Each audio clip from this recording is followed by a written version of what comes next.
With the trade of Jimmy Butler, there are questions as to who will lead the Chicago Bulls this season. Adam Shalafu is the former general manager of Radio DePaul Sports and host of the award-winning show Running with the Bulls. He sat down with me to break down the team's off-season.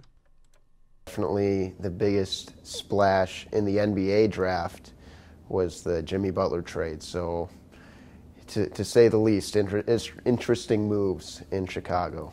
With the departure of Butler, the Bulls must now decide whether or not to cut ties with Dwayne Wade prior to the final year of his $24 million contract. I think I would lean towards buying him out of that contract.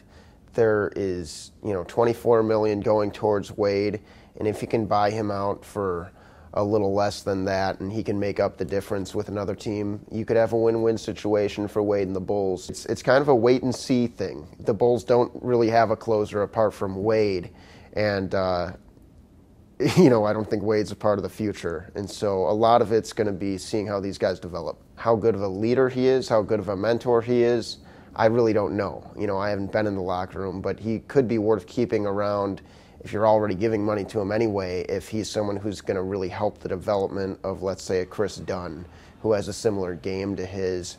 Not a great outside shot, but a great slasher. And people were comparing Chris Dunn to Dwayne Wade going into the draft. Both, of course, unbelievable Big East talents. But it's hard to say with Wade. Either way, that money's going to be spent.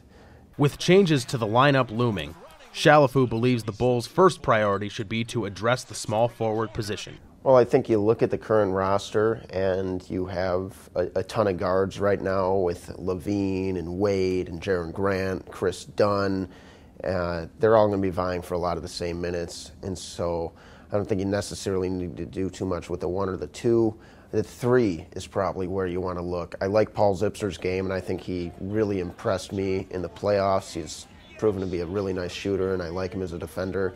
But I think they could do a little bit better there. While the thought of a rebuild may discourage some fans, many of the best teams are built through rebuilds and the NBA draft. So it will not be long before we see the Bulls back on top.